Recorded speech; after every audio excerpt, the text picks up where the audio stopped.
I, Roslinda Soipan Tuya, being appointed a Cabinet Secretary of Kenya, do swear that I will at all times be faithful to the Republic of Kenya, that I will obey, respect, and uphold this Constitution of Kenya and all other laws of the Republic, that I will well and truly serve the people and the Republic of Kenya in the office of Cabinet Secretary, that I undertake to hold my office as Cabinet Secretary with honor and dignity, that I will be a true and faithful counselor to the President for the good management of the public affairs of the Republic of Kenya, that I will not divulge directly or indirectly such matters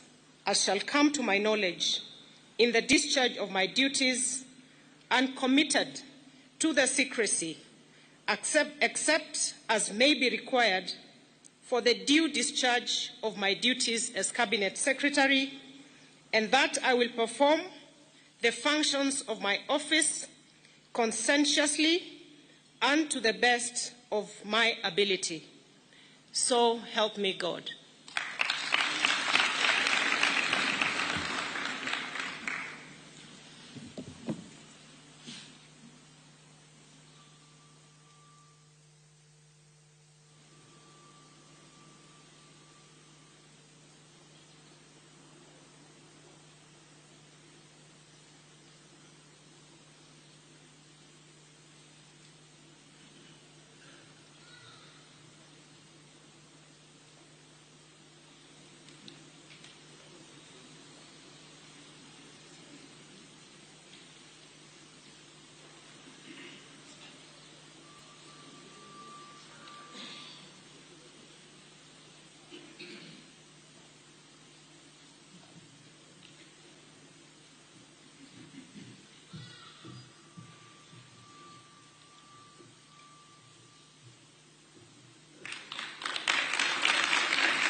With Your Excellency's kind favor, I now call upon the Honorable John Mbadi Ngongo, EGH, Cabinet Secretary for National Treasury and Economic Planning.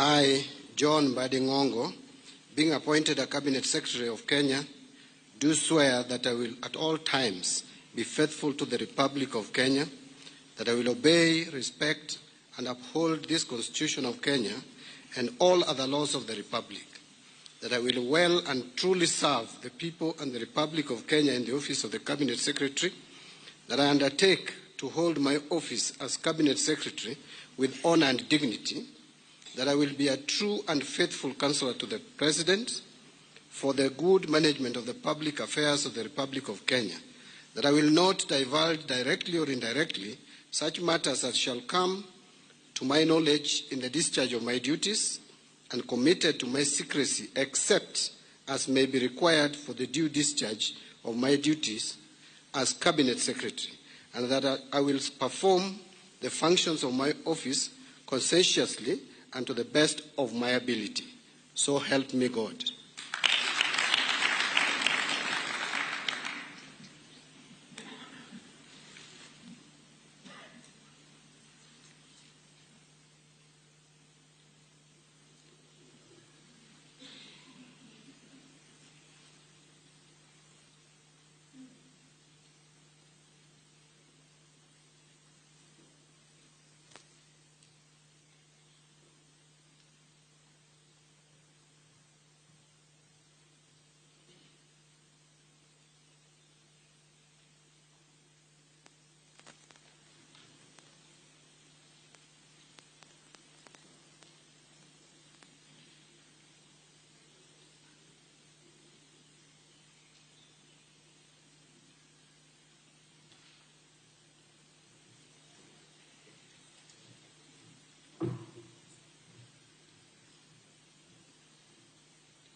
Sir, I now invite the Honorable Justin Bedan Muturi, EGH, Cabinet Secretary, Minister of Public Service and Human Capital Development.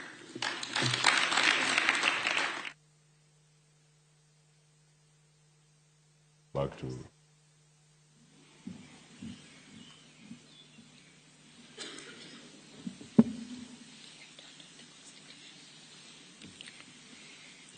I, Justin Bidan Joka Muturi, being appointed the Cabinet Secretary of Kenya, do swear that I will at all times be faithful to the Republic of Kenya, that I will obey, respect, and uphold this Constitution of Kenya and all other laws of the Republic, that I will well and truly serve the people of the Republic of Kenya in the office of Cabinet Secretary, that I undertake to hold my office as Cabinet Secretary with honor and dignity, that I will be a true and faithful counselor to the President for the good management of the public affairs of the Republic of Kenya, that I will not divulge directly or indirectly such matters as shall come to my knowledge in the discharge of my duties and committed to my secrecy, except as may be required for the discharge of my duties as Cabinet Secretary, and that I will perform the functions of my office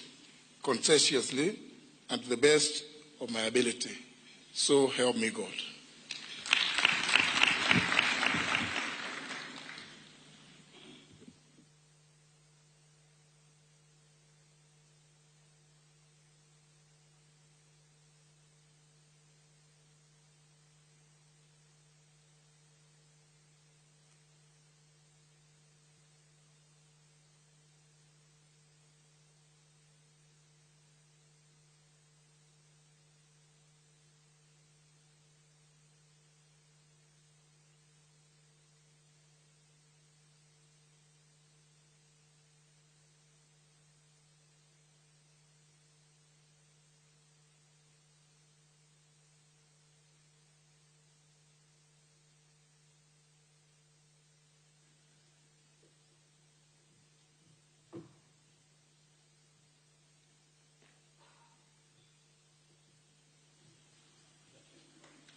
With Your Excellency's gracious permission, I now invite the Honorable Aden Bare Duale, EGH, Cabinet Secretary, Minister of Environment, Climate Change and Forestry.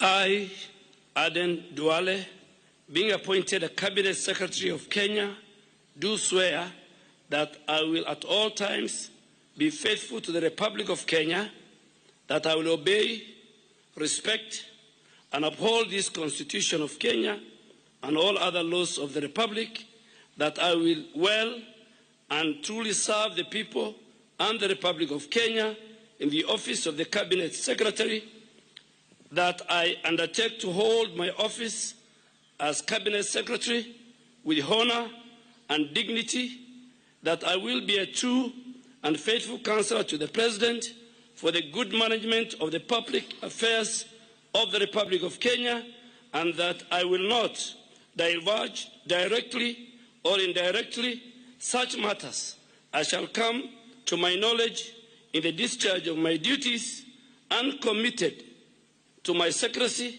except as may be required for the due discharge of my duties as Cabinet Secretary, and that I will perform the functions of my office conscientiously and to the best of my ability. So help me God.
Sir, allow me to invite the Honorable Alice Wahome, EGH Cabinet Secretary, Minister of Lands, Public Works, Housing and Urban Development.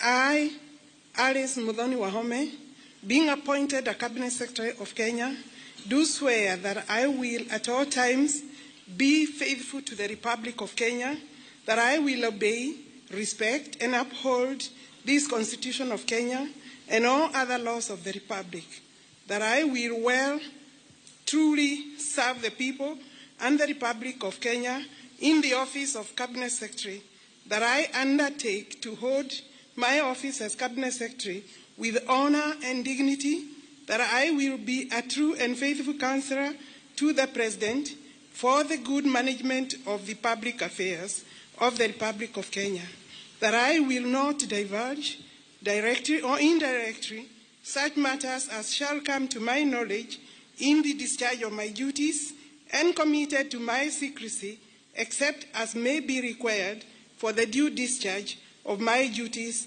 as Cabinet Secretary, and that I will perform the functions of my office conscientiously and to the best of my ability. So help me God.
Your Excellency, I now invite Mr. Julius Migos Ogamba, Cabinet Secretary, Minister of Education.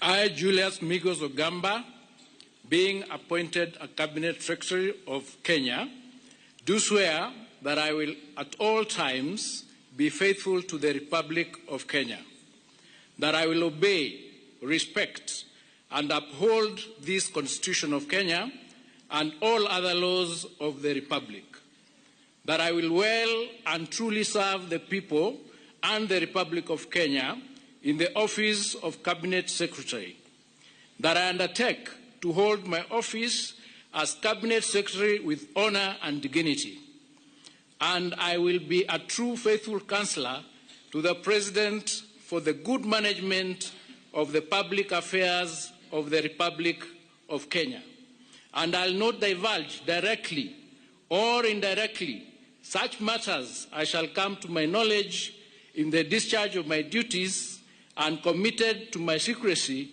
except as may be required for the due discharge of my duties as Cabinet Secretary, and that I'll perform the functions of my office conscientiously and to the best of my ability.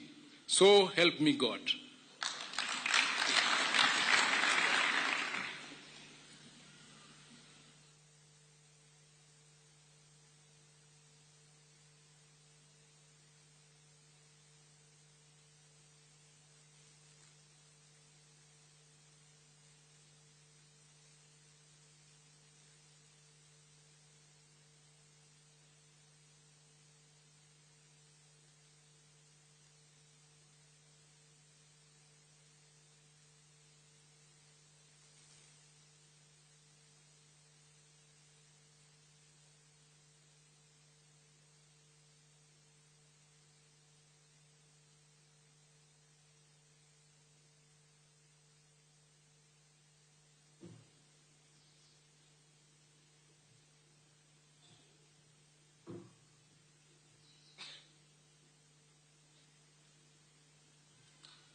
Sir, permit me to invite Mr. Davis Kimutai Chirchir, EGH, Cabinet Secretary, Minister of Roads and Transport.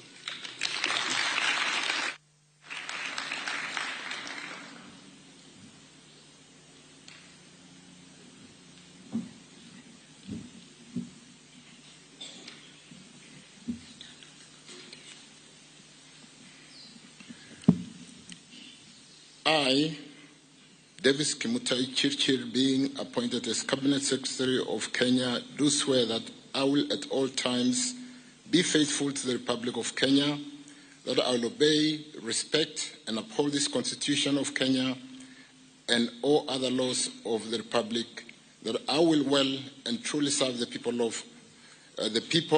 and the Republic of Kenya in the office of Cabinet Secretary, that I undertake to hold my office as Cabinet Secretary with honor and dignity, that I will be a true and faithful counselor to the President for the good management of the public affairs of the Republic of Kenya, that I will not divulge directly or indirectly such matters as shall come to my knowledge in the discharge of my duties, and committed to my secrecy except as may be required for the due discharge of my duties as Cabinet Secretary, and that I'll perform the functions of my office conscientiously and to the best of my ability. So help me God.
With Your Excellency's kind consideration, I now invite Ms.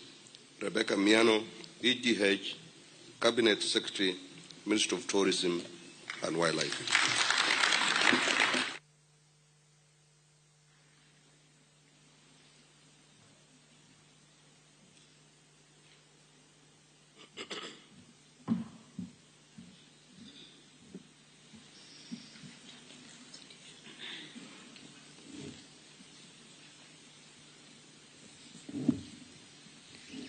I, Rebecca Miano, being appointed a Cabinet Secretary of Kenya, do swear that I will at all times be faithful to the Republic of Kenya, that I will obey, respect, and uphold this Constitution of Kenya and all other laws of the Republic, that I will well and truly serve the people and the Republic of Kenya in the office of Cabinet Secretary, that I undertake to hold my office as Cabinet Secretary with honor and dignity, that I will be a true and faithful counselor to the President for the good management of the public affairs of the Republic of Kenya, that I will not divulge directly or indirectly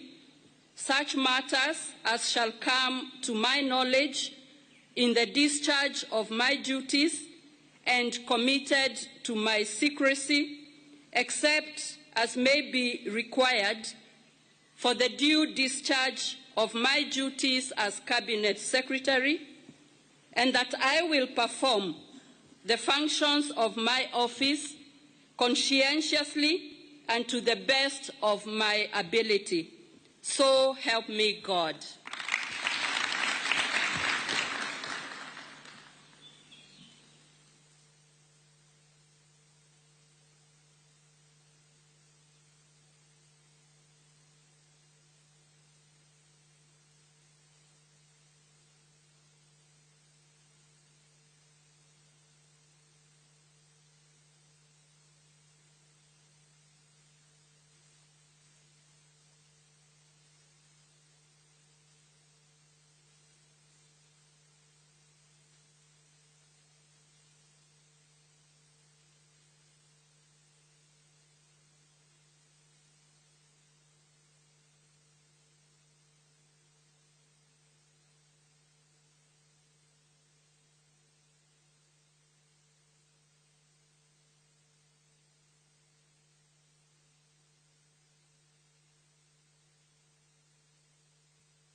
Sir, permit me to invite the Honorable Hassan Ali Joho, EGH Cabinet Secretary, Minister of Mining, Blue Economy and Maritime Affairs.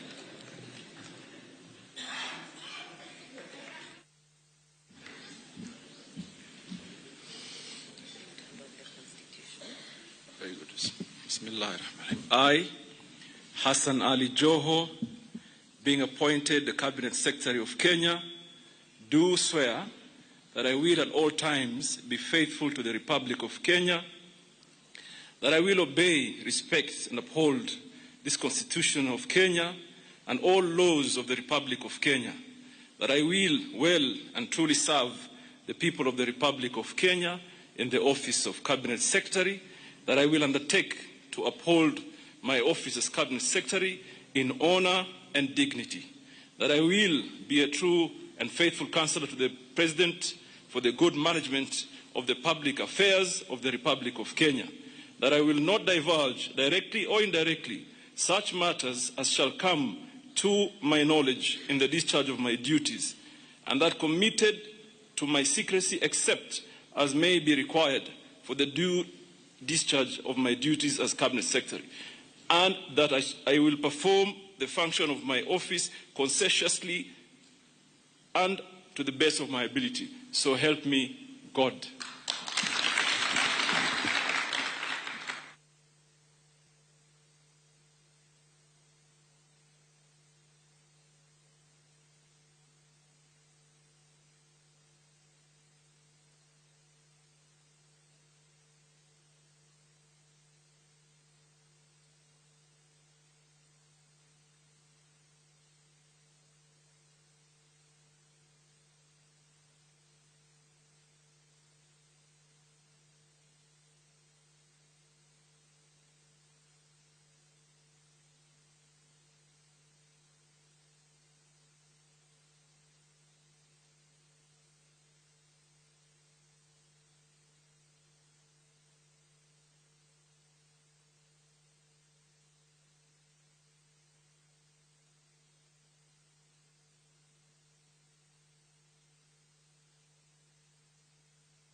Your Excellency, I now invite the Honorable Dr. Alfred Nganga Mutua, EGH, Cabinet Secretary, Minister of Labor and Social Protection.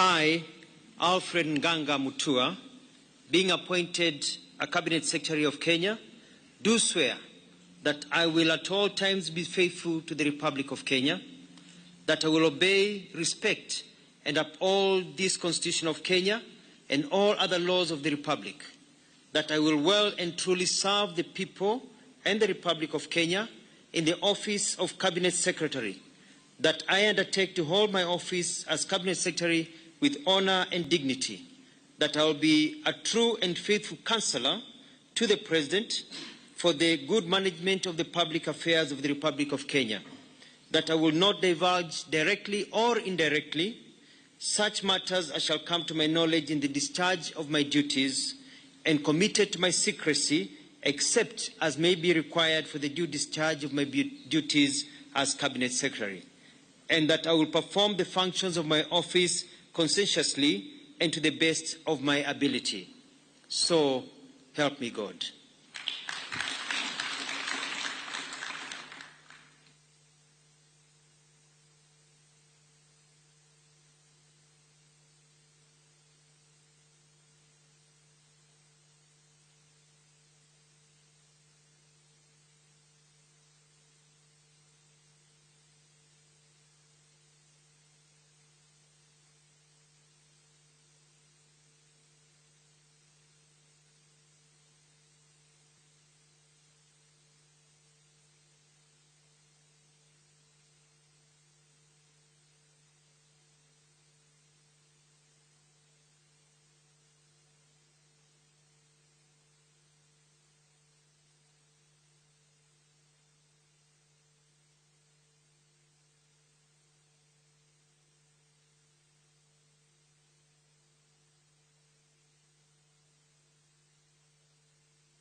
Sir, permit me to invite Mr. Eric Murithi Muga, Cabinet Secretary,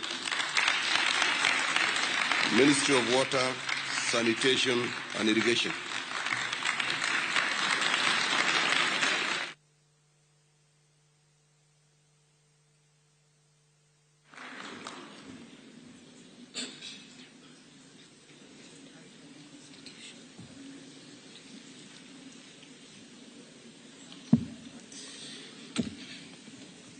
I, Eric Mureithi Muga, being appointed a Cabinet Secretary of Kenya, do swear that I will at all times be faithful to the Republic of Kenya, that I will obey, respect, and uphold this Constitution of Kenya and all other laws of the Republic, that I will well and truly serve the people and the Republic of Kenya in the office of the Cabinet Secretary, that I undertake to hold my office as Cabinet Secretary with honor and dignity, that I will be a true and faithful counselor to the President for the good management of public affairs of the Republic of Kenya, that I will not divulge directly or indirectly such matters as shall come to my knowledge in the discharge of my duties, and committed to my secrecy except as may be required for the due discharge of my duties as Cabinet Secretary, and that I will perform the functions of my office conscientiously and to the best of my ability. So help me God.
Your Excellency, I now invite the Honorable Salim Vuria Mugala, EGH, Cabinet Secretary, Minister of Investments, Trade and Industry.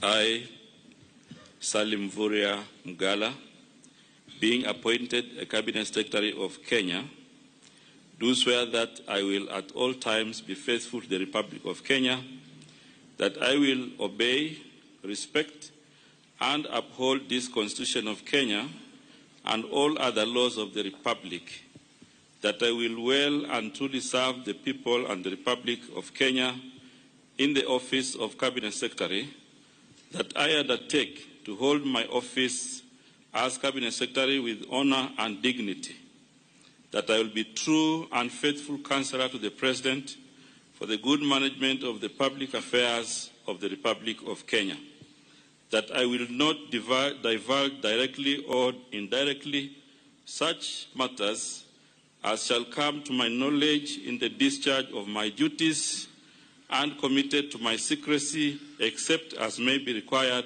for the due discharge of my duties as Cabinet Secretary, and that I will perform the functions of my office conscientiously and to the best of my ability. So help me God.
Sir, permit me now to invite Dr. Deborah Mlongo Barasa, Cabinet Secretary, Minister of Health.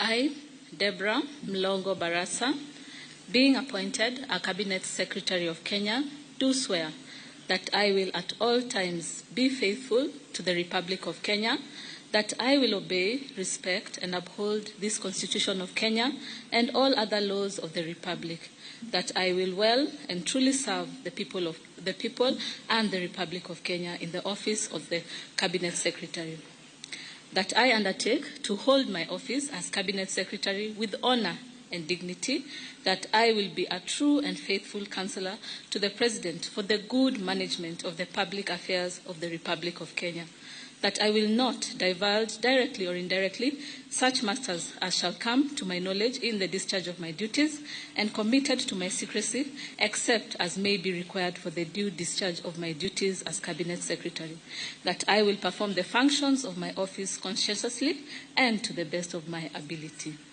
So help me God.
Your Excellency, I now invite the Honorable Onesmus Kipchumba Murkomen, EGH, Cabinet Secretary, Minister of Youth Affairs, Creative Economy and Sports.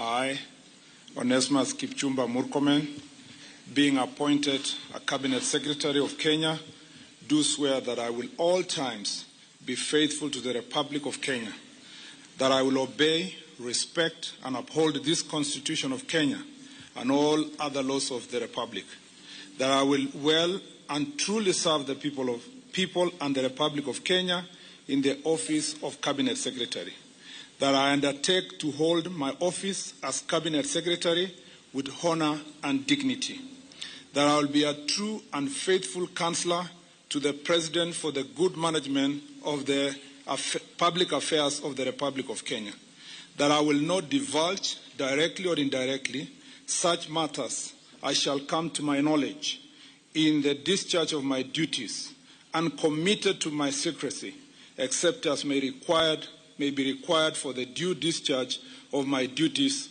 as a Cabinet Secretary. And I will perform the functions of my office conscientiously and to the best of my ability. So help me God.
Sir, permit me to invite the Honorable James Opio Wandai,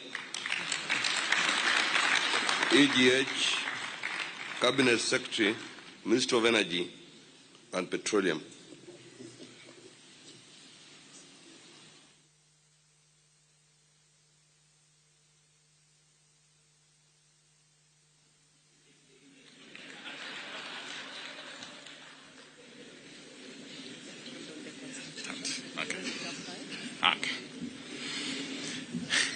I, James Opio Wandai, being appointed a Cabinet Secretary of Kenya, that I will obey, respect, and uphold this Constitution of Kenya and all other laws of the Republic, that I will well and truly serve the people and the Republic of Kenya in the office of Cabinet Secretary,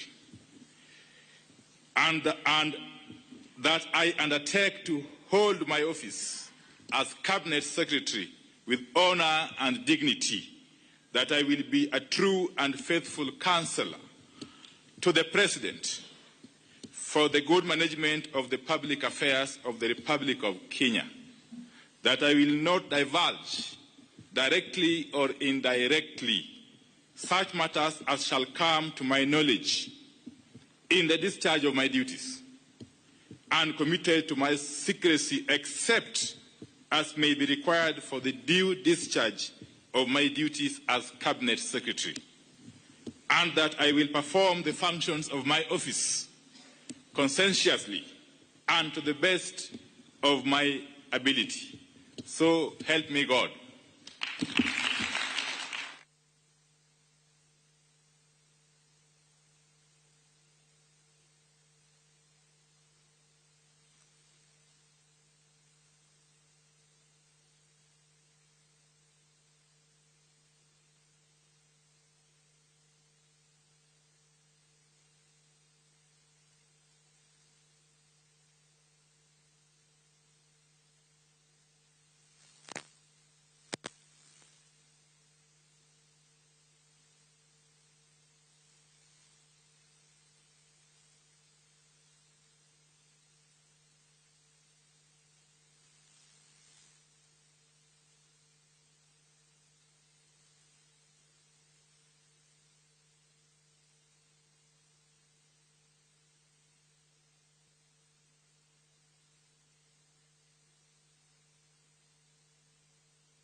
Your Excellency, I now invite Dr. Margaret Nyambura Ndungu, PhD, Cabinet Secretary, Minister of Information, Communication and the Digital Economy.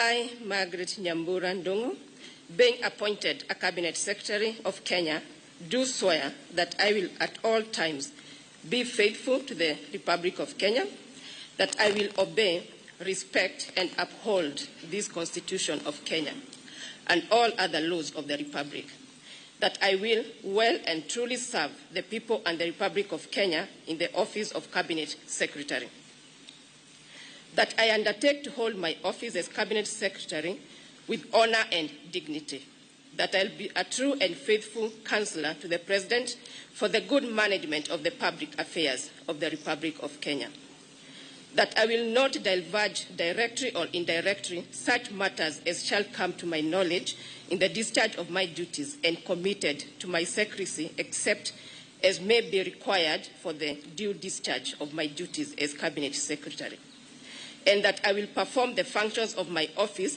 conscientiously and to the best of my ability.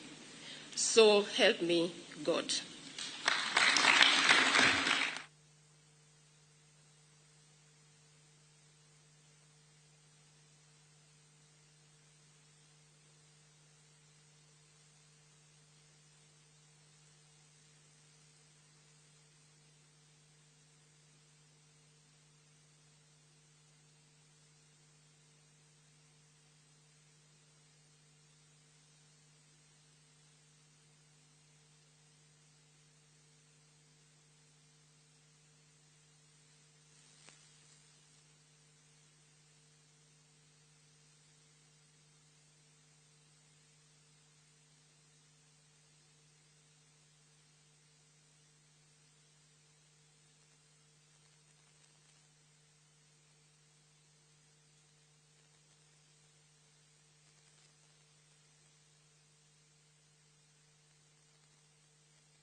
So, Your Excellency, permit me to invite the Honorable Wycliffe Ambetsa Obaranya, EGH, Cabinet Secretary, Ministry of Cooperatives and Micro, Small and Medium Enterprises Development.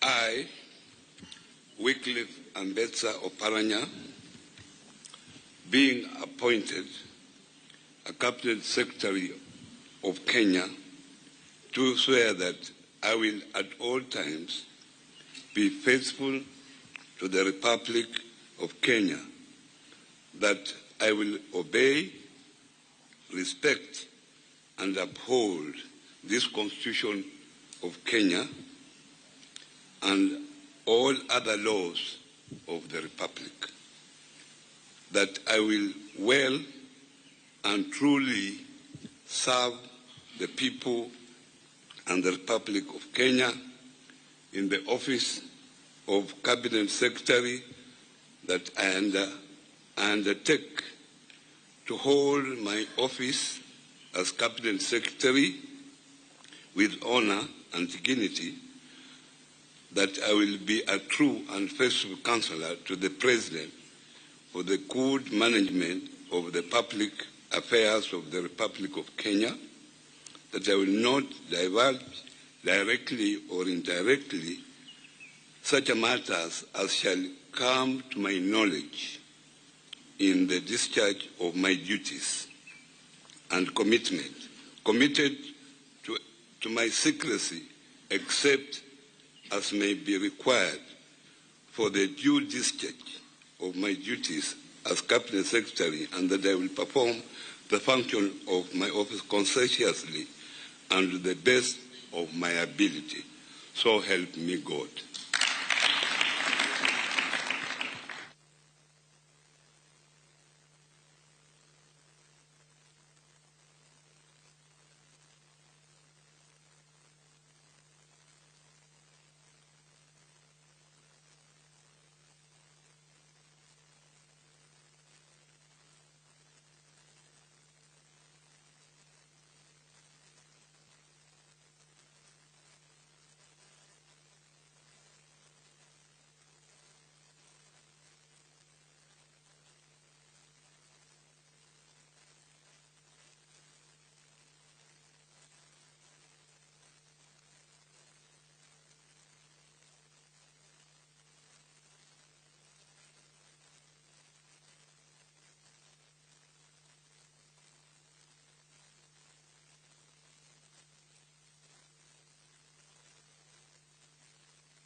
Sir, I now invite Dr. Andrew Muhia Karanja, PhD, Cabinet Secretary, Ministry of Agriculture and Livestock Development.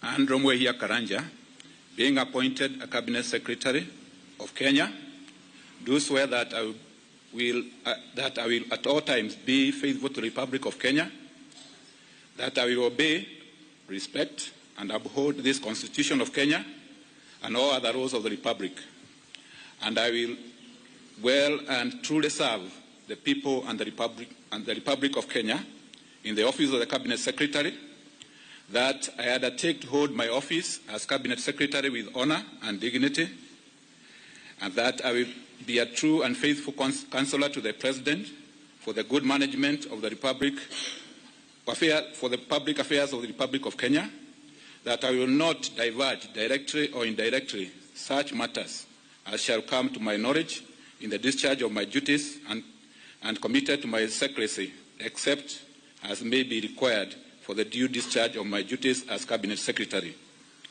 that I will perform the functions of my office conscientiously and to the best of my ability. So help me God.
Your Excellency, with the administration's second cabinet now officially in office, it is both my distinct honor and privilege to invite you to convey your felicitations to the cabinet secretaries who have assumed office today and thereafter to address the nation.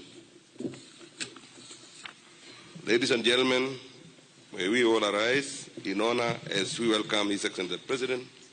I thank you, Your Excellency. Thank you very much. Let's take our seats.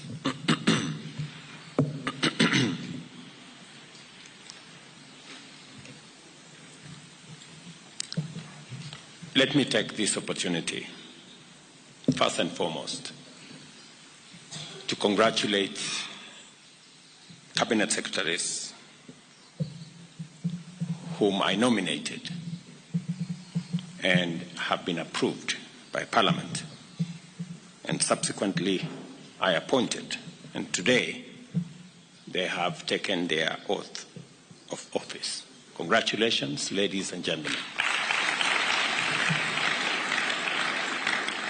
Our nation has emerged from a period of immense struggle caused by a fundamental misunderstanding about the ways and means of accomplishing what we all agree are our shared aspirations as a people, and that is a governance that delivers security and prosperity inclusively and sustainably. It is true, and I freely admit, that due to suboptimal communication of our development agenda and a feeling of insufficient public engagement, we have lost many opportunities to walk the journey of transforming Kenya with everyone aboard, leaving some citizens unable to connect with the policies, programs, and projects that have been rolled out throughout our country. At the same time, many public officials have fallen short of constitutional standard for public officers as laid out in Article 10, Chapter 6, and Chapter 12 of the Constitution of Kenya, which makes it clear that we, as public servants and officers, are the servants of the people, and that the totality of our actions and conduct must reflect this fundamental principle and the highest standard of integrity required of public office. The people of Kenya work hard and endure tremendous difficulties in their quest to fend for themselves and create opportunities for their families. Majority of people are managing intense pressures arising from local and global economic, geopolitical, and climatic circumstances. Kenyans are neither afraid of struggle nor labor. We are proven serial winners of both. All they ask and all they need is a government that maintains an enabling environment for them to succeed and stays out of their way while they go out of about their work. Kenyans demand and not only deserve, but are constitutionally entitled to servant leadership. All levels of public service, from the cabinet all the way to the grassroots, have no choice but to live up to the truest standard of servant leadership. Consequently, and taking this into account, we shall proceed to take unprecedented steps to accelerate the delivery of the national economic transformation agenda with integrity, efficiency, transparency, and inclusivity. During the past month, I have made effort to keep my promise to engage in extensive consultations with leaders from diverse sectors, both public and private, with a view to constituting a broad-based government powered by an inclusive bipartisanship that will accelerate and turbocharge the radical transformation of not just our economy, but also our country. More than ever, it is clear that we are fully united by a shared devotion to secure a prosperous Kenya that serves all of us. For this reason, I am persuaded that this moment in the life of our nation calls on us to build a strong team of rivals to give our transformation agenda the best chance of success and to enhance inclusivity in our national development. With the formation of this broad-based government that brings together former political rivals into one selfless patriotic team, we will unlock the potential of our country that has long been denied us by factional and sectarian competition. Our potential as a nation and the attainment of that potential have often been undermined by divisions arising from political competition. Where Kenya is today, while competition is healthy and good, there is a moment where the interest of a nation is greater than the interest of a political formation.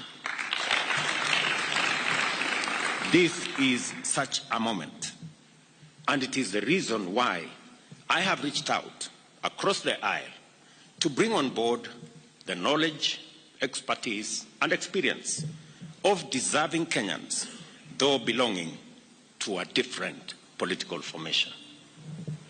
I am persuaded that a moment such as this in the history of our nation calls on patriotic citizens to forge an alliance of rivals, to harness our collective political capital, knowledge, and expertise to take the strides necessary to make our country great.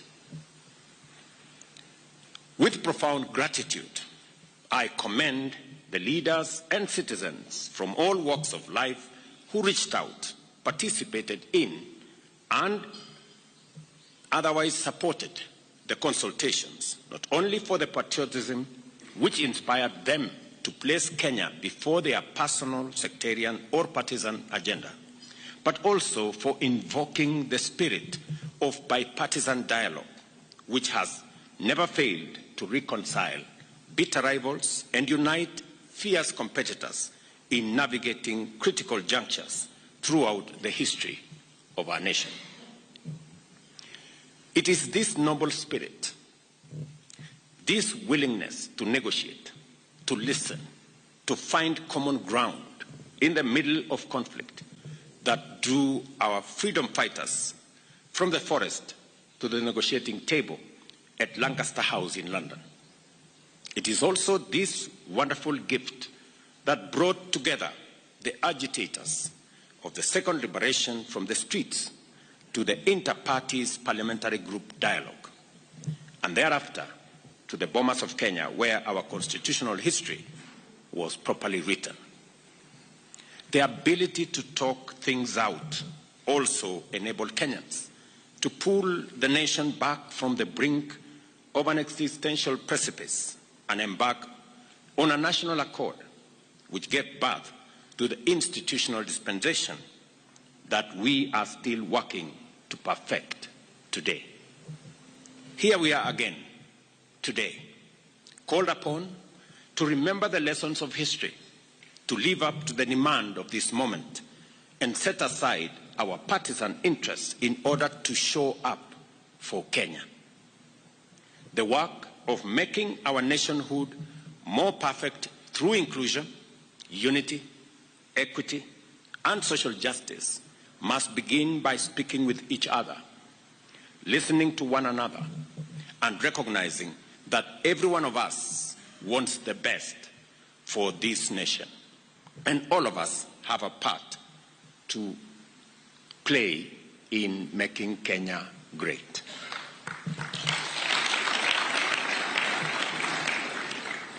The firm foundation we have built over the last 2 years on the basis of the bottom-up economic transformation agenda focused on job creation, development of local industrial capacity, and wealth creation.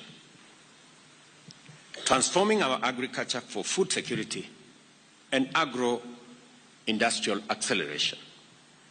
We focused on harnessing the potential of our micro, small, and medium enterprise to drive our economic progress.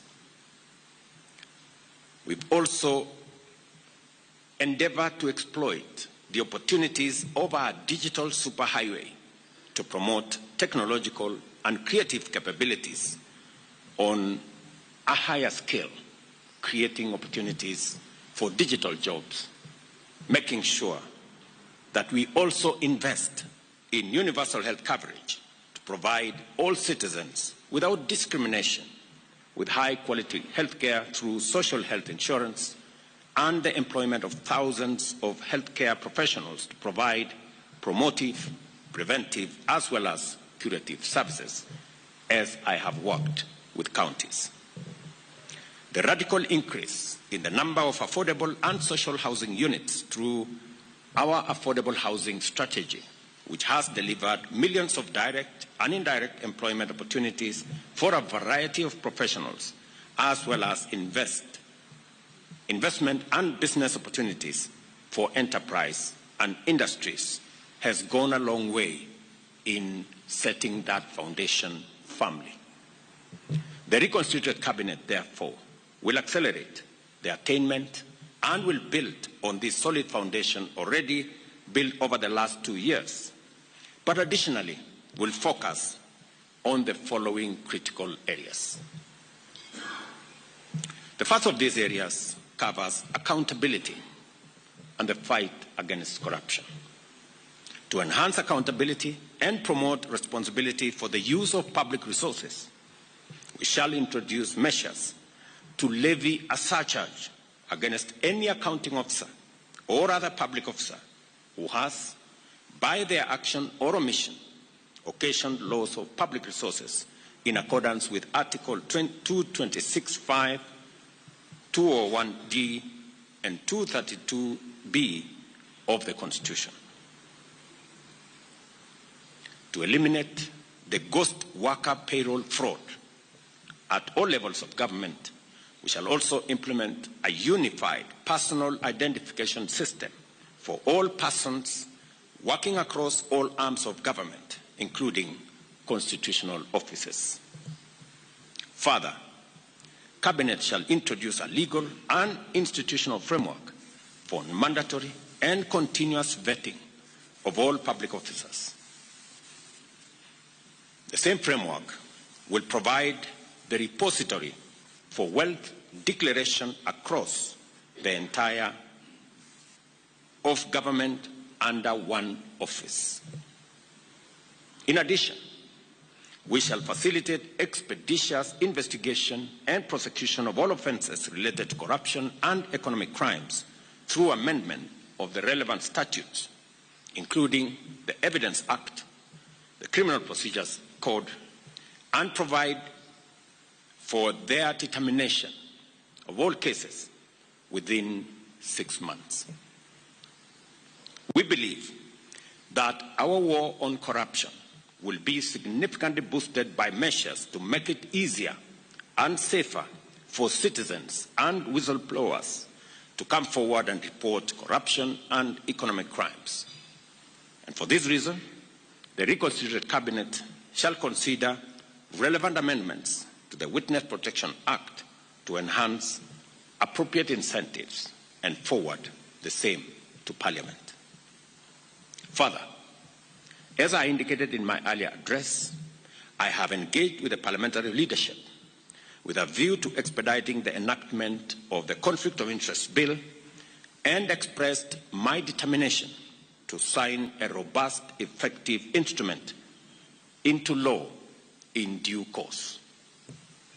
I further reiterate my determination to make full use of the opportunities within our legal and institutional structures and systems to consult and collaborate with national justice, law and order institutions with a view to promoting their efficiency and efficacy in expeditious and conclusive investigations of all active cases within a framework that we are going to agree on.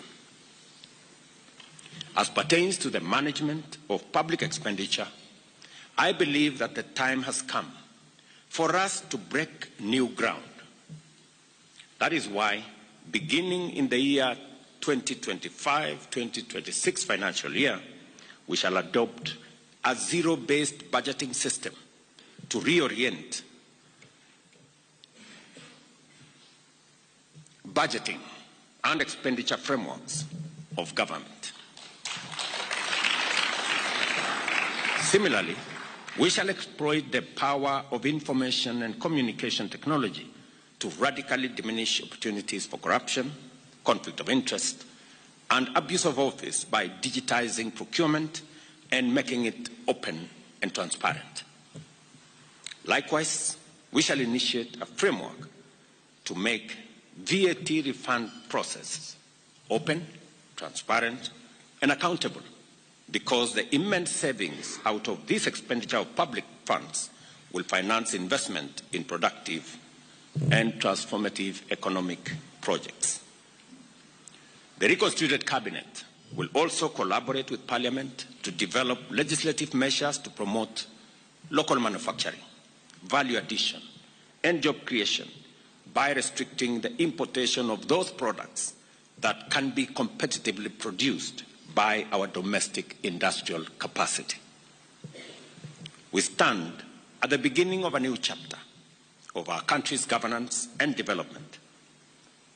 The women and men who have been appointed to serve the nation in the reconstituted Cabinet have today embarked on a mission that cannot and must not fail. The people of Kenya have made their expectations known in bold terms. They have also made their intolerance for failure, inefficiency, corruption, and ineptitude equally clear. As champions of the nation's development agenda, you will be team players, servants. Let me repeat that. You will be team players, servant leaders, faithful trustees, and effective stewards of the people's interest and dependable custodians of their resources. I am confident that each one of you has what it takes to deliver on your mandate and to satisfy the people's expectations.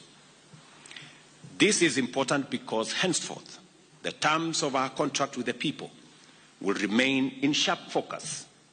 We have no choice but to keep our part of it. the privilege to serve in positions of such high responsibility.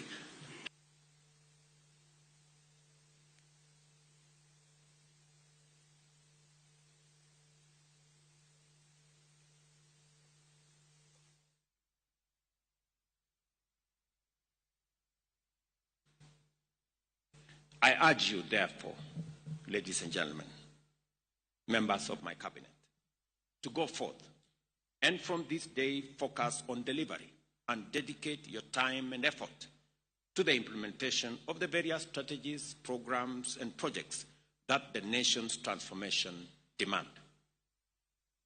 I encourage you to make the people of Kenya your first and only priority, and to never let your own interests come in the way of your duties.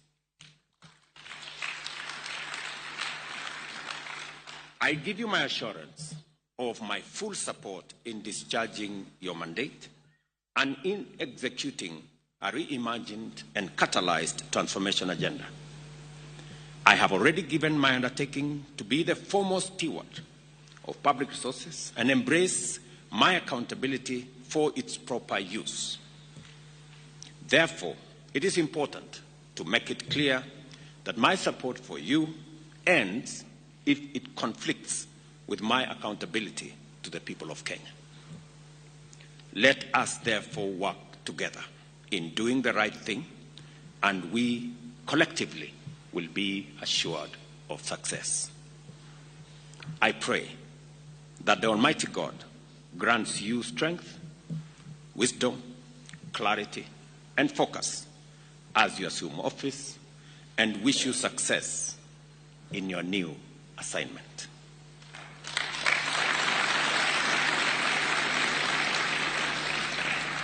I ask citizens of our great nation to give a chance to these great men and women,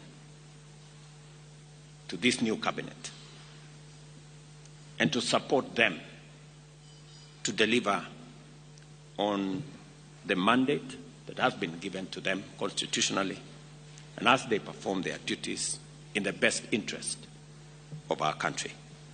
Thank you very much. God bless you. God bless our great country, Kenya. Asanteni sana.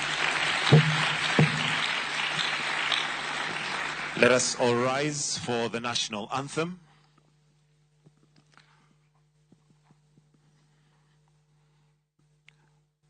The national anthem.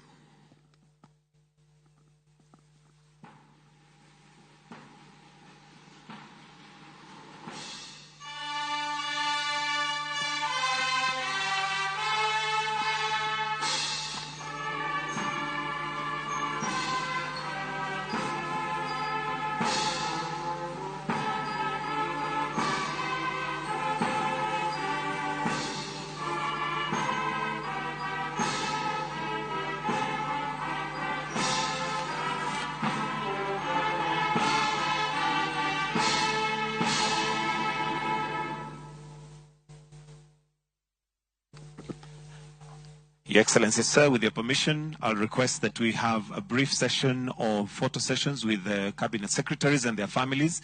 May I request that the rest of us kindly take our seats, just take our seats, as I now call on each of the cabinet secretaries.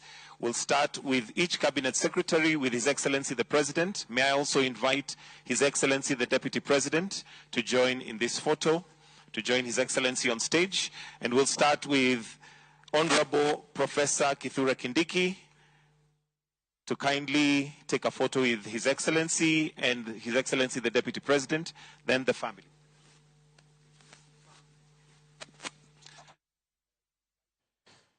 Nyakura Mogejuang mago pichni mabironi achiel kachiel kawuok e kar jot ma jatend piny Kenya. Pichni koro dwagore mana ka wantiere kar ka Nyakura Mogejuang. Muma osecham. Joma ne ogwel sani koro oyudo tich ayanga. Mago jotend migepe manyien e sirkal mar Kenya Kwanza kotelnegi kod William Ruto. No kanyo koro picha wuok kawone gidhi go picha kama chielo. Jo picha bende koro nyaka yure da kama longo monego beni go e picha. Wantiere kar ka Nyakura Mogejuang ka jotend migepe go wuok gidhi goyo picha achiel kachiel nyakora Ramogi Jwang. Antiere ka giwelo mano ka thuolo mar koni ni ginjo mage mana ka wachako sani nyakora Ramogi Jwang an kae kod Tom Nduku janon siasa kaachiel koda ka Newton Ogada mabende janon siasa wakaka thuolo ni mondo mi gikonwa gima gineno sani gimotimore are saa 3 nyaka sani dakika 30 tok saa 4 mar okinyi ma kawuono. Muma osecham nyakora Ramogi Jwang. Achak kodi Tom Nduku mana mapiyo piyo mondo mi kawatieko to watieko maber. En ang'o ma ineno kae ka otimore mo are odiochieng' manyoro kane apago chiko kuom jogo mane ogwel ne opuodhi tachiel ne odong'. An paro ni wanwang'o lokruok manyien kendo mae nyiso ni jogo ma onwang'o kinde ma koro dhi serve go president marwa koro gin the challenges in them gin ma nyaka koro gikony president tich maber gibed joma nyalo medo income kuonde momigi ki gibed joma dhi na spend migepe ni sirikali yo mopogore opogore kendo wachak wadok kama aye omiyo an aparo ni gini maduong' ahinya en goyo jaduong' Raila Amolo Odinga erokamano go ker ma piny president marwa William Ruto nikech piny nyocha dolal to kama koro wagikieni the challenge is not with the president jo Kenya ng'eny nyocha waso dhiro sirikal kama ogikie koro challenge ni jo mwayierogi an jo mwayierogi manyaka mi Kenya hope kendo gibed jomoko dhi bedo joma dhi spend pesa wa gibed joma nyalo kelo pesa madonji treasury actually that is the challenge here ma ng'ata mopewo no yier kae maparo ne no dhi natiyo go pes Kenya no ringo kuonde mamoko they are in for a rude shock. Omiyo president ananyalo kwaye no timo maber oyiero joge kendo ng'ama nigi tich maduong' ahinya kaendi en minister ma finance ma en Mbadi en Opiyo Wandayi nikech kuonde ma gintie gin kuonde ma resourceful iwinjo and minister ma security professor gini ma gin gi tich matek ahinya nikech professor koro sani nyaka ber ng'ano manyalo rango weche mag corruption kako dwa dilo kiko beda gimiwacho and our parliament bende obedo ni gin session gi en mana mar today gi breathe cold kiny gin hot gi ng'ich kawuono kiny gi liet gibende gibed joma kopi committee moro mondo gidil go to gidil gi gino to the way ma apparent ministry no nyalo deal with the issue the level ma gini oketo wasani en koro wadwa rango ni corruption kanye kaka minister ma industries kiko weno jo Kenya bro bedo mamor ka onge industry mo bedo created and mani gima kwayo kaka minister ma finance minister ma finance ma en Mbadi gima nyalo kwaye kama beti ni president Manoti Uhuru Kenyatta kano donjo ga new formula mano wacho ni ochiwo economic stimulus mano oger go skunde he identified ne constituencies moko nitie maonge skunde mabeyo so no miyo ji mich moro kanyo gima paro ni minister ma finance otim sani jo Kenya matindo sobedo ka onge tich counties gi odhior identify resourcefulness margi mondo wang ni e chenro mi pesa mi bro miyogi orang nang ma gin go in the resource ma ginyalo gero bu form an industry mondo wabed gan industry at each and every county manyalo miyo jowa moko ndik kuchande gima duong' kendo ma wanyalo wacho migepe ni kik bed ni gina ministry maonge civil servants iwinja civil service must come back eka gigi bro chung they cannot be spending money magi kian no woki taxes ma jomo ke maloko hala they must also be creative erokamano Newton Ogada jatend piny Kenya oloso to nitie gima owacho kowacho kama mana kanyalo wache kaka olere owacho ni jo Kenya sani dwaro sirkal maloso negi lwasi makare mar tich kaachiel kod jotelo matiyo ne jopiny to dhi nyime kendo wacho ni Kenya nyocha okale kinde matek manokel kanyo kod koso winjruok ewi chopo dwach jopiny kaachiel kod onge mar tudruok makare ewi chenro mag piny owacho mane wacho ni koro kinde ochopo mar mondo mi lokruok makama obedi ma broad based government ochopo lokruok mochopo kawuono mano ka oganda mantiere ODM ochopo kar kanyo chamo Muma ka jotend migepe ni nyaneno moro magin godo e wengegi akiaka inene kata oyo inyalo miyo mana paro kuom gino motimre ka saa 1:30 mokalo mokwongo adwa goyo kamano ne Ruto kuom bedo gi paro mar riwo ogandawa kaluwore gi weche mag tich. Gima nasebedo ka ng'eyo ni ok inyal tiyo kendi ng'at achiel, nyaka iyud jok mukonyorugo kendo nyaka iyier ni jok mitiyo gin jok machal nade. Setup ma aneno kawuono mar sirikal ma Ruto gi Raila Odinga koro temo ni mondo losi en ni sirikal nosegore piny. That is the truth. Ne wan gi sirikal ma kila ng'ato nyalo chiwo to wacho gimodwaro. Ministers wa machon mancho gol nowe tijgi mag ministry ne giduogo e siasa. Ne nyado ka gidhi e rambe to gigo koko to giyenyo to gitimo achiel ariyo adek gichikore. Koro nomiyo piny ok obedo gi kwe mane nyalo kelo konyruok marwa. Koro gima doko ngawacho ni agwero kamano ne William Ruto ma en president marwa, tagwero kamano ne Raila Odinga ma en our former prime minister, mar keto Kenya mbele. Mo gichwalo chenro mar Kenya mbele moloyo gima gidwaro gin giwegi. To gima dwani mondo wa press on sirikal to koro waseketo kendo koro wantiere gi migepe ma koro nyaka jok mane ok jo manogo ne Ruto kura mantie opposition odonjo sirikal. Nitie kama kapod ok watimo to gimotim kani ok dhi konyowa. Ka ok wadino bugni mag weche mag mibadhi. Because king'iyo yuto mar piny Kenya to gi pesa madhi molal ma ok oyudi ma ok wang'e kumodhiye ng'eny madwa lo pesa mitiyogo.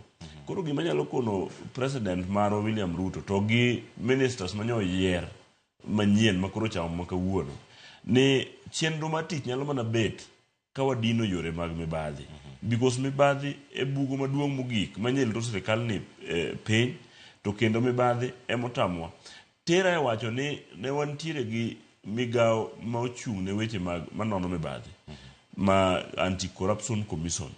Afil ni gisefail timo tijgi e yo makare. Omiyo Kenya donje bugo ma samoro wuok e biro bedo matek kendo en bugo ma costly. Odok e mfukuwa. Koro watemo ng'iyo president ni kako timo mani. Wang'ene yo moro mwanyalo constitute godo or wanyalo restructure gimiluongo ni Anti-Corruption Commission. Because gin ma gibedo jo mibadhi molo jo mibadhi ma gitemo nono. Because ka gibiro yiri timiyo gi pesa moro matin ok gimaki gino dhi malal. Ng'amo tere kot moyal be onge.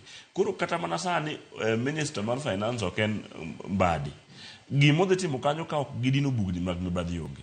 Nyaka restructure ging'e kaka inyalo dil gi mibadhi e Kenya ka en ni kaka ne president oriembo ministers machon mochako yiero kendo manyien.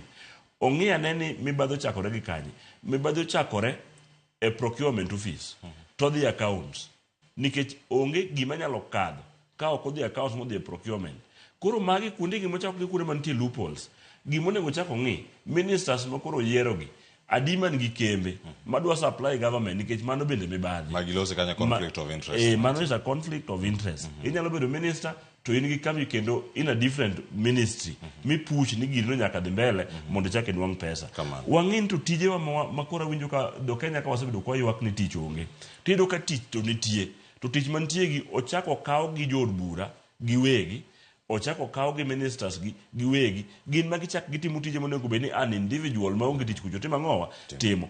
Ka waloso magi ma wadino gi maber to wadhi bedo gi sirikal mantie gi teko e economy marwa mantie. Ero kamano kendo mano bende le kata gombo ma jatend piny Kenya William Ruto mondo mi lokruok ma kama onen kendo wacho kanyo wadhi ruwo chenro mano mar chopo singo ma kelo dongruok ma dhi kelo lokruoge e uchumi ma pacho kae. Tom Nduku waloso kinde ma iseyo jotelo mantiere sirikal kod mige mopogore weche mag mibadhi. Iketo gi kama chal nade nikech duol mochung' ne keto gi mibadhi en Ethics and Anti-Corruption Commission. Onono timbe mag oganda bende mantiere karaka. Ethics ni koko mule to rakre ok mana gi corruption ni kende.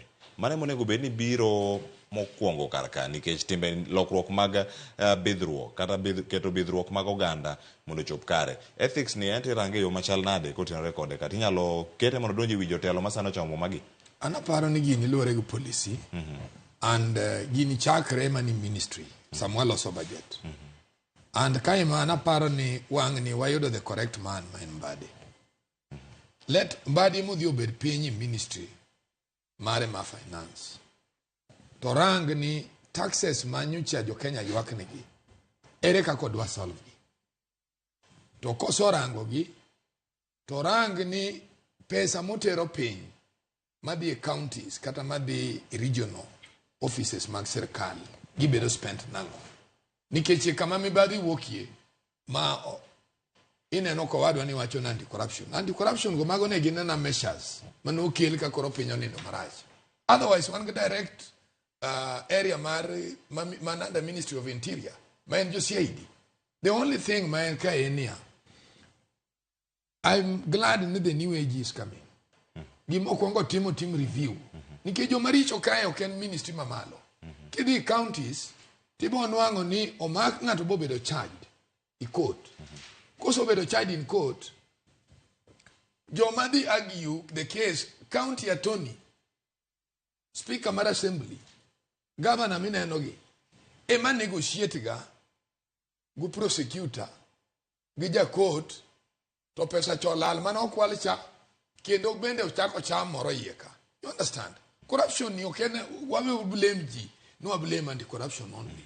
The only thing more team en ngato kaka kuro the minister ma finance okene motima budget to obiorang ni pesa mane wami bedo evaluated. Bende responsive work mane pesa no wokni omiu ko utiyo go kose onge koko miu serikali nego tuonu the other money. That one shows on how we can deal with our leaders. Nikech pinyi dwaro ni jo bed marie kando kwa nyal continue fighting all along. Okwadwa wacho no court corrupt, ngano corrupt enia mesha semo dio kidi treasury. Ko miu pesa bu value of money okonwang. As a ministry, as a county, as any department mastercard. Then in the new budget mu oro unemitamo wi pesa because you did not bring anything of value pesa manomiu. Mesha semo kid. Giminyo wa president wajoni. President sogi kamogiki koro wakonyi urito piny. Piny koro kwa birito nus juin kaka president wacho. A whistleblower moko be ni timiti yogago wrongly. Mondo victimize gato for nothing. The only thing enia treasury muket measures. No one koponua mi 100 shillings. To kudwoko value for this money. Bwana enoka. There is no more budget for you. Aye. It will even clear out corruption in many counties. Tom du kapo kadhir ni Newton Ogada. Yes. En change of tone. Gima noloso ka jumbe mokalo. Opogore nya gima Tom du wacho kawuono ka. Tiyo kanyakla kod William Ruto e duond bura mar ODM.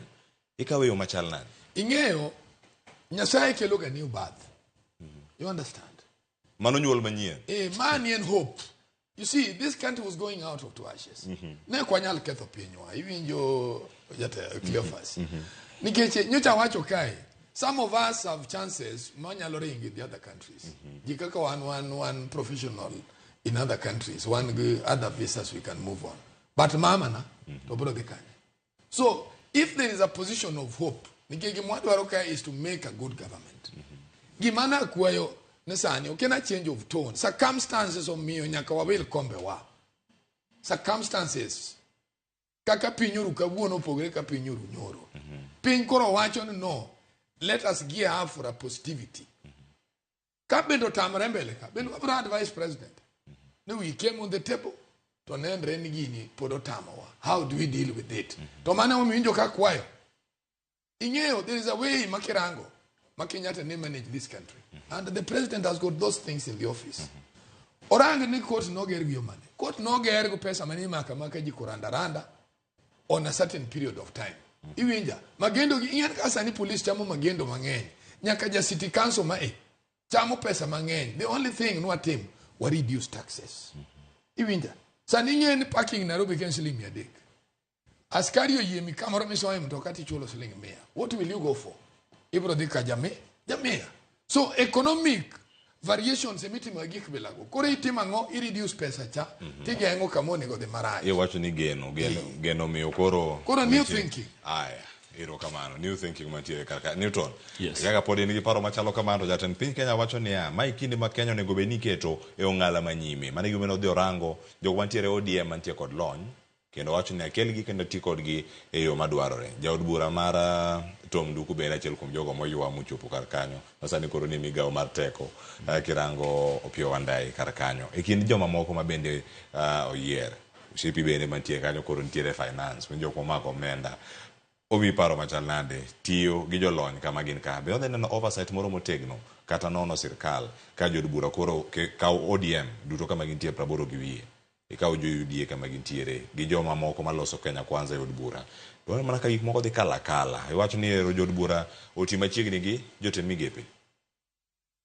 Ing'eni bedo ni president okawo jod bura mag jo ODM moko moketo bedo ministers ok otieko oversight mar opposition.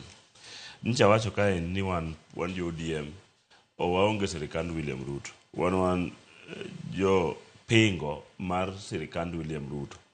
Joma ne Ruto kawo otere government mare ne gin ji ang'wen. To ji ang'wen gi ne gin professionals educate motergie.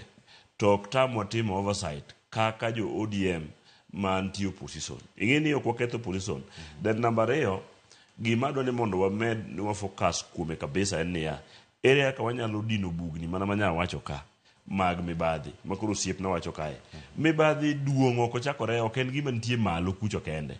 Mibadhi opong'o pinywani, to pesa malal kuom mibadhi ng'eny molo pesa ma sirikal tiyogo. It's half of the budget or 3/4 of the budget mwatimo mwaginene godo ka. Iwinjo ka sani koro winjo ka Mheshimiwa Ruto wacho ni okwayo ni mondo koro wabed gi industries mang'eny, watem gero kuonde viwanda ma ji nyalo yude tich. Ting'e gima mono wagero viwanda gi madhi chandowa kaka wan jo private investors.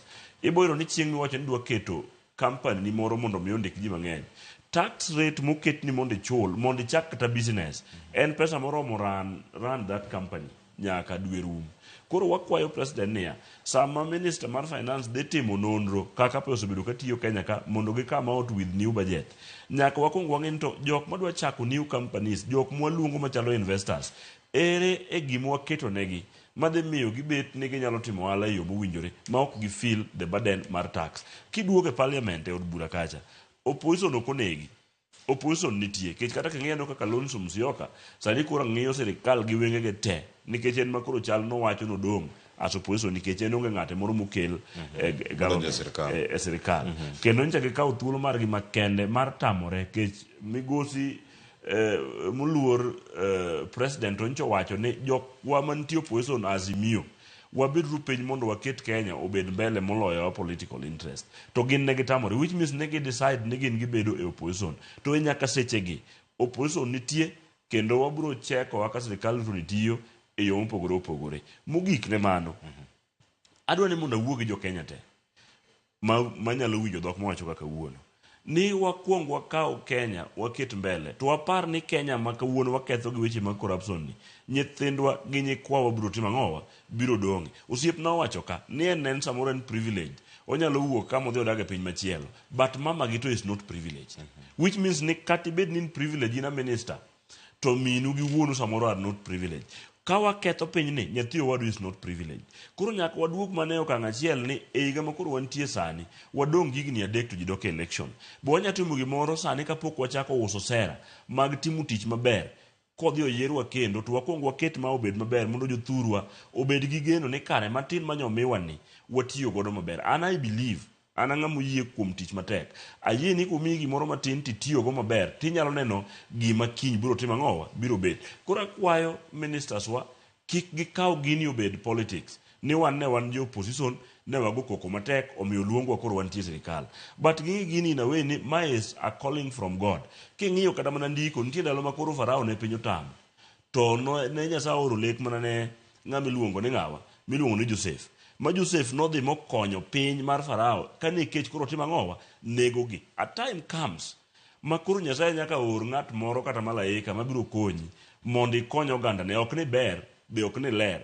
En mana niya, oneno ka nitie jok ma innocent e sirikandini, nitie jok mantie gi chandruok e sirikandini. For example, kaka wawuoyo sani, sirikandwa ni kata koro yier migepe kawuono ako yier ni osegore piny already. Health is not doing good. I think you are aware. Education is not doing good. I think you are aware. So wan gi migepe madongo mag negi docket madongo to gigore piny te nikech gionge pesa. Nyaka wang'in to ere kaka wanyalo chungo education mar nyithindwa. Ministers miyiero kaka wuono gi, both of them gin graduates. ne giyudo thuolo mar dhi sikul ma gisomo. But kawuono kaka wawuoyo wakia joma dhi graduate nikech school system otima ng'owa okethore.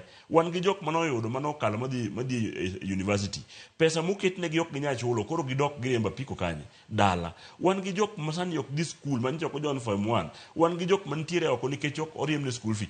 Which means ni ka waran this government ka ok wang'iyo kuonde ma pesa mag madhi dhiye. To in the next 5 years wadhi bedo nonge graduates. Ere ng'ama dhi bedo minister next? Kidok e health. Health is not doing well. NHIF is not paying hospitals. Onge yath in these hospitals. Nothing is working within the Ministry of Health. Kelo wani wawito number of people kodhi ni mondo odhi otim ang'o odhi othiedhgi. So there is no progress apart from ministers moyier kawuono, apart from bedo ni an ja ODM, apart from bedo ni nitie ng'ama ja UDA, apart from president wacho gik mowacho kawuono, but economically we are doing really bad. Yeah. Kamane chal mar wach kendo Tom Duku duoki e TWAK. En achiedh nade migepe mopogore opogore. Migao mokawe Aden Duale, Osoe, mano migao manigi target mare mag pidho yiende mathoth ahinya ka chop ka 2030. Ka Nyasaye bomiyo gi thuolo mondo migi chopi. Ka irango kamachielo nitiere mano machielo mara Julius Migos Ogamba mochune weche go mag somo. Kinde molose ni jopuonj osebuogo. Awan kod Jotend Kupet mana kelo Misori ka. Owacho ni ka sirkal ok owinjo gi juma achiel mag chiwo ni ng'anyo dhi bedo, sikunde ok dhi yawo. Wich bar nitie sector duto kama gintiere. Ang'o monego bed ni motivate jotelo gi kata mondo mi girang'ane achiedh nade mathago jopiny tainya sirkal? Nitie gima dwana golie jo Kenya sani. Opposition bet kama ka gik moko richo. We have a new thinking mosobiro in line. You will think about opposition anymore. We'll go there ka circumstances dictate. Ka circumstances could dictate nyakwa think positive. Gik moko bere sirkal koso gik moko bere japiny? No, now we are in a new beginning. You understand? New beginning tom to jini oko darasani. No. Let me tell you. Jikata kan walk in darasani. Jogo nyaka wawuogo. You understand? Countries nigi elders. Okinyal wa inanjo matindo be nyalo bedo ran gi dwaro gik moko duto.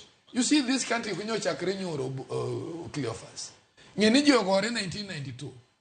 Bwa kanyo bwa donji bunge. Bujo moko bwa tiyo. Bwa chakwa kelo no reform no elections.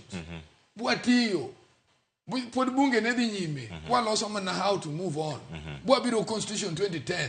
Gini the most as we develop. Adani make ka duogo tikona mana paro mantiere wiye kane mari kona ni beni kar jot majatan pike nyalore kolore okonya do George Bati watie kode kendo wawuog wawe ko luwo weche mamoko mantie kata ka jot majatan piny Kenya. George Bati oyawre erokamano nya kuom luwo chenro duto mobedo kata ka timore kar jot majatan piny Kenya okinyi makawuono. Ji ochamo muma ageno ni bende ineno muma no gi wangi gi tich momigi gi weche siembe ne momigi kod jatend piny Kenya. Ochal nade nyaka sani ka wana jotelo mantiere ODM mabende obiro kacha bathe ka ji wuotha muden mane sani kar kanyo waneno kanyo waneno senator ma Kisumu, jaod bura ma Homa Bay Town, jaod bura ma Suba South kin jotelo mamoko mantie kanya ka jaod bura ma Gem. Mood chal nade kanyo ne jo sirkal gi jok ma odonjo sirkal kata jok mogwel mochopo sirkal. But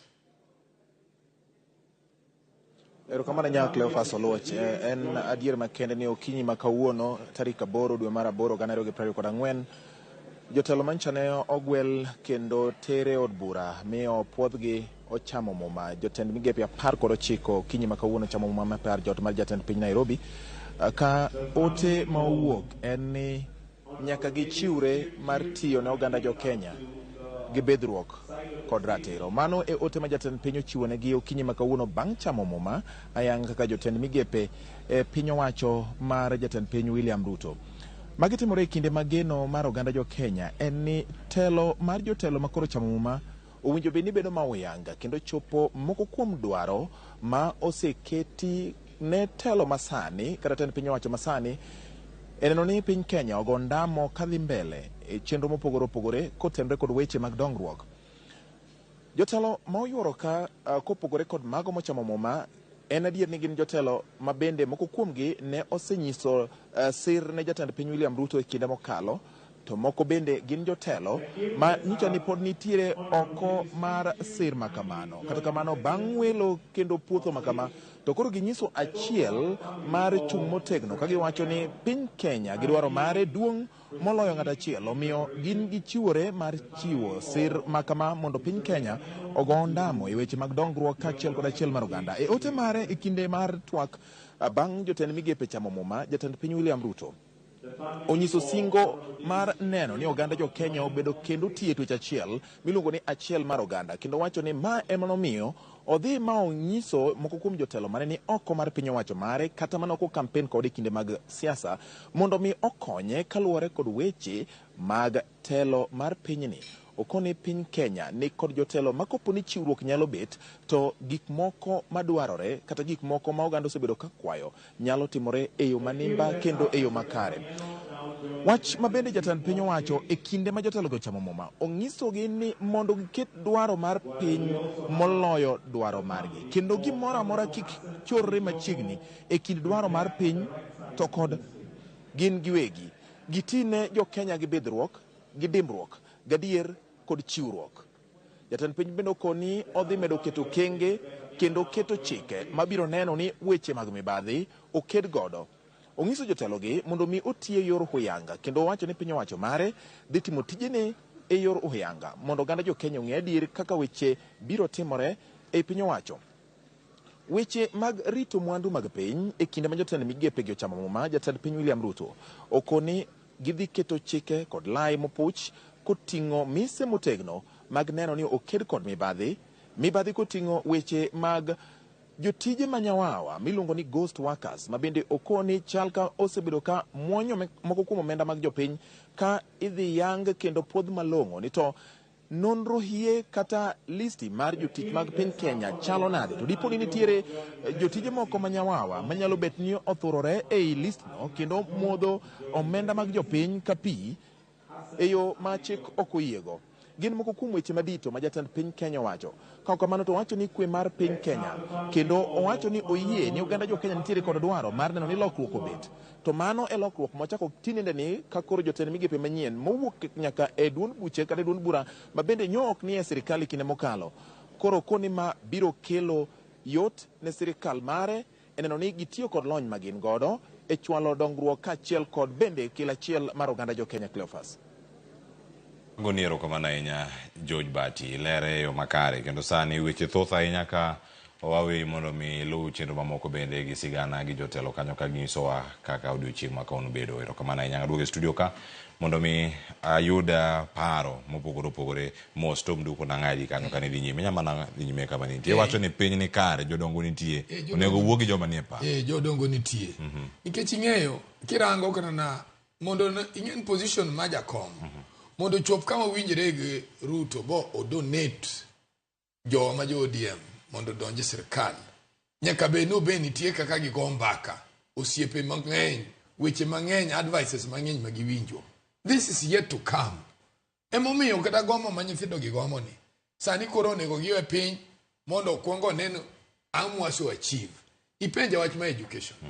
An gu pacha to man I think ni president obed piny gu minister ma finance giwuo mondo giket free education. Magi gik mane waso achieve. Sirikal ma jaduong' Raila Amolo Odinga gu Kibaki ema nochako gu free education. President Uhuru nyomede bochopo secondary level. Kanyo kwa wuoye kendo. Nikech sani kita kwa wacho jok mine no serve in these offices gi ng'eny gi poko chulo kata pesa mane sirikal ohologi. Some of them are serving even as governors. Pogi chulo kata pesa mane giyudo Bumi University kae. Omiyo wabedo jo adiera. Uji oketo pressure kada jomoko mago ko opposition gi. No sijui na ng'ok nyatim gi. Ng'eny gi poko chulo this government their money. And they have been earning salary. Iwinjo adiera ber, wawachure adiera. Gik motim in this, President will think with the Minister for Finance, o wakwongwa goal taxes ma nyocha mang'eny maonge tich gi. Gima nyalo miyo raia dhi abia to koro chula pesa ma ok odewo. Mage mwaduok. To nitie jok ma kategori moko warom go mani duka, warom go mani bar, warom go mani entertainment level. Gin wawe don record ino sijui ya ketim kan ke ngani bro idho nyaka transport. Pesa pod wabro yudo. Health kanyo okudwa yoyoma. Ma onge Gimina no mwawacho no Minister ma Finance Security Department of UT. Onge kaka yath nyalo wuok to gik Siaya kata Migori to ne yadh no kuduok report ne no pesa di mokelo to yadh no to chiedho ji. Omiyo gima Minister ma Health okwongo tim olor all chemists in this country. Jogi apply afresh. Nikech nitie ng'ama tiyo go certificate ma ng'ama North 1971. Anyone is not an expert. Ayeno nyabedo go biashara, but let the ministry know. Magi kuone minwango mayatho ae nikech an daktari taran an hospital. To yath donjo ni tan gino chiki chemistry mara. Iwinja. Koro gigi obed reviewed. Mondo ng'e ni in kaka daktari iran chemistry mane. Otimne gi auditing. That's the work of the security. Otimne gi auditing. Mondo nwang' ni in te nyiewoga yath kanye. Mi uso ga duka kai. Iwinja. Kapo kwa interfere kata businessmen moko gi. Iwinja. Onwang' ne en yen mo usa gito gola kanye. Kok gin mana gin yen ma wago mo orne ma sirikal ori hospital ka. Orango jopuonj ma bende run private schools. Kada joma ni ministry education ma bende run private schools. Onwang' ne capitations migolo. Ng'eny ji ulalo ga kanye. Iwinja. Nikech ajawacho ga gimoro. Kaka sani kidhi constituency level. Tiranga no basari ogol. Tikel klet joma ne gweng' no modhi school. Tinwang' gi output makoro ni area. Tibro nwang' no pesa cha ok mach go pesa manogol. Ngichene ng'ama yude min gitiyo, won gitiyo, owadi gitiyo. What is the incense? Kara pesa no chive mondo ji duto yude equally. Kamarem nitie ji uwo. See, we must change our management. That's why I've said this government is a government of new thinking. The president also timo his job. Your money officers gi. Koro they'll think on what they want to be a minister for. Aye. Erokamano. Newton, en paro manyien madonjo sirkal mosomo nyaka wuok kuom jogo mosebedo ka gero sirkal tesre, mosebedo kata madhi nyime kedo sirkal tesre. To gigi duto Kenya nigi chike mabecho, mabeyo ndimo ndiki kitape madongo dongo mokan. To ponono gin mana shelves gibet kama ketgi e tim. Raoni koro gik makama gida lor gi ka ng'ama time. Ng'ama neno ni gigi ochop kare. Owuok kuom jatend piny Kenya kaka oneno kane Magufuli time Tanzania, koso owuok kuom jotend migepe. To jotend migepe debed ni bombe gi gin ok odi, mok ginyalo fuyo kigin ka gionge kata komigi teko odiochieng' ni makawuono. Ingini Cleopas, asebedo kawacho and I will still repeat the same thing. Kapok wang'iyo kaka idwa ket gigi matimre, to individuals mar in ministries makoro miwagi obed gi paro mar ni en ja Kenya, nyathine ja Kenya, the whole family gin jo Kenya. Mondo gitim the right thing at the right time. And again, ok wanyalo wacho ni ji te matimo ohala, for example, machalo kaka make health, ne wanyalo loro pharmacies te mantiere within this country. Mano is not going to work. Because migao ka migao nitiere gi regulations gi. Ng'ama nyalo run pharmacy gi license mar ng'ama no tho 1991 onge, because gigi timo watimo renewal every year and we must be part and parcel with it. Kama problem wuok is one. Problem ne wuok e weche mag chamo pesa mar serikal. For example, instant idoka ada wuoyo a little bit about health. NHIF ka ok chulo pesa tok thiedi nikech obro indicate ni in red. Nyiso ni ng'ama ithiedho en ng'ama osechulo pesa. The problem en ni kuma pesa ni ochope ema ok nya duogo mondo chul wuon osuptal. Mae kama koro mibadhi timo ang'owa chakore. Kidhi e ministry mar education, nyicha akwer ka asebiro TV kaka wacho ni nyicha pok waikore bedo gi the CBC learning nini. Iyudo ka obiro ga lot of disadvantages ne parents nikech gik mire mondo bed initiated dwaro pesa. To biro gi problem nyaka ne government. Iyudo ka schools ma wantiere godo gi structure moseketi waonge ge enough classroom to accommodate what should be there in the same syllabus, in the same CBC system. Koro yudo ka nyithindo chulo pesa mang'eny moko nego bende gichulo. The same nyithindo machulo pesa mang'eny gichulo pesa gi through their parents. Duoko yuto mar jonyuol gi piny. Achaka wacho ni mondo mi wakony this country. Pesa moseketi ne jok machako ohala. En pesa mang'eny ma samoro ok ginyal chako ohala. An ng'ama dhi nyiewo gini be onge. Koro ka ok watang' to kata wadonj mani koro wan e sirikal kawuono. Kaka wan jo ODM jo moko seyiero the ministry. To gimo dhi konyo in this government is not there. Ka ok waketo structures moikore. Osiep nowacho ka ni koro we are starting a new journey. New journey wachako, yes, but the government is running. Okwanyal chako new journey mondo stop kata mana jopuonj ma dhi ng'anyo the following day, because they are going there because of their right. Gidhi kanyo nikech gin gi ratiro margi ma gifeel ni pod ok otimnegi. Ma e country ma doctors osebedo kong'anyo. Akeni koro en how many months, how many years. Ging'anyo, winjruok tamore, gichak gibedo jok mabecho, gichak gidok. Sama waloso gik mwatimo wacho ka gite, nitie sectors ma ok nyal chung nikech wachako manyien. Chako manyien, yes, we agree. But wachako manyien kaluwore ni wachako manyien, what are the structures manoseketi mwawinjore ni mage ma dhi tiyo kama kama. Ka ok wawinjore gi structures mwawuoyo gi jopuonj gi sani koro wan gi new minister mar education. The previous ministers makoro nyo riembegi, moro they are there in public, I think nini nene, to wacho ni bika wami ginene, barua mar ndiki e puonj.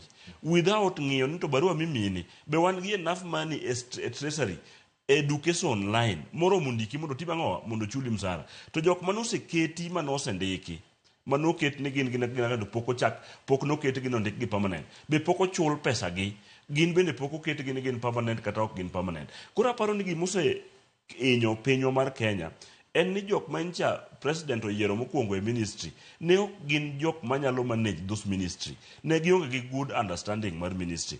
Gima koro kelo riembo ministers gi kawuono, momiyo koro ne wachako bedo gi ministers manyien, ne onge communication between jopiny to gi the government.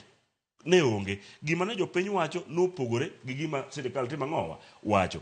Ere ga jok moyier kawuono gi to gi minister, to gi president, dwa keto winjruok mondo bede kindgi gi jopiny ma feel ni gik moko ok timre ng'owa, ok timre mabecho.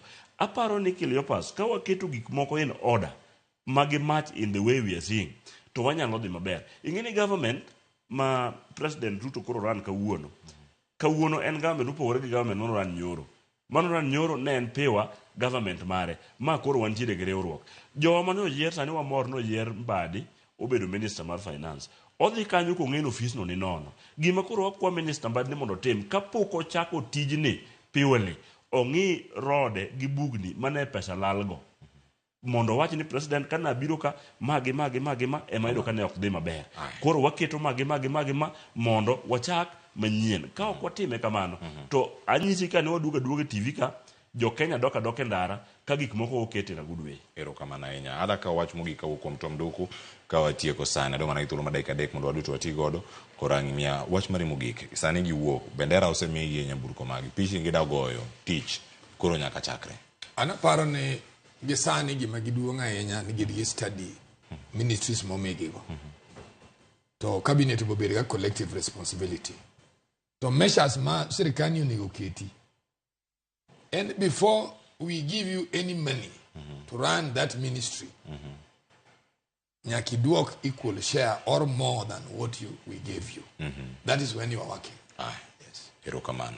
Newton, aduogo iri kendo mana mapiyo. Wach mari mogik kawatie, kadong mana gi thuolo ma dakika achiel katwa. Wach na mogik en ni ute mag lamo te ugogo lam ne piny mar Kenya mondo jok moyiergi giti gi Muma mane gichamo cha in a good way. Ne gibed jok moriere, giwach ratiro, gimany kuma nitiere gik ma mibadhi ni nitie, gilor kuondego mondo Kenya odhingo dhi mbele. Ka ok kamano to wagwero kamano ne president marwa William Ruto gi Raila Amolo Odinga kuom tiyo matek mondo gichak giduog e line kuma piny onego bed ni koro bete. Erokamano ahinya. Nitie ote madonjo kar kaka kuom Clifford Otieno wacho ni Newton Ogada agwero kamano nitie TWAK emomiyo koro yude thuolo idhi e assembly, idhi e lejiko, wacho ni iwuoyo subali kendo amor ka gi Tom Duku, odhi nyume ko wacho ni waket Kenya mbele nikech nyithindwa kod nyikwawa biro dong' mane Kenya ka. Odosh Tsunami bende wacho ni koro otire atira, ma koro jogot neno kare ne ok oromo bedo jotelo. Mago nitie kar kanyo. Odhiambo Joseph Kombo wacho ni I believe ni John Mbadi will deliver. Thomas Lihaga wacho ni Gen Z to give them time to see if they can work. Mano paro mamoko mapontiere kar kanyo koro mo Jwang Kanya nyar Kano Kobura wacho ni intellectual Opio Wandayi onene kar kanyo ka moko wacho ni poch gi pak ne nyang kod Opio Wandayi Chachil Opodo bende wacho ni ntiere karka kendo luwo chenro achiel kachiel nyaka Ramogi Jwang. Erokamano kuom ndikonwa kendo bedo kodwa okinyi ma kawuono kane wantiere kodi kane wakelo ni chenro mar upiny kod mbako romo. Nantiere kae kod nyawadwa Joyce Oduor okinyi ma kawuono kendo twak mar mbako romo ka bedo kod jonon siasa Newton Ogada kachiel koda ka Tom Dukweru kamana ahinya. In bende mibedo koda nwachak chenro puoch gi pak ne chenro mamoko mabiro Ramogi TV ka sani wuok tich nyaka tich abich ibiro bedo kiyudo rogo mar nyithindo mana Ramogi TV kochako saa 5 nyaka giko mare. Mano ka ng'iyude kanyo kod chenro mamoko mapod oikoni Ramogi TV. Natae chenro nyinga Cleopas Oluoch jakisumo kanyo kwa Ramogi nyaka chisango oriti masane.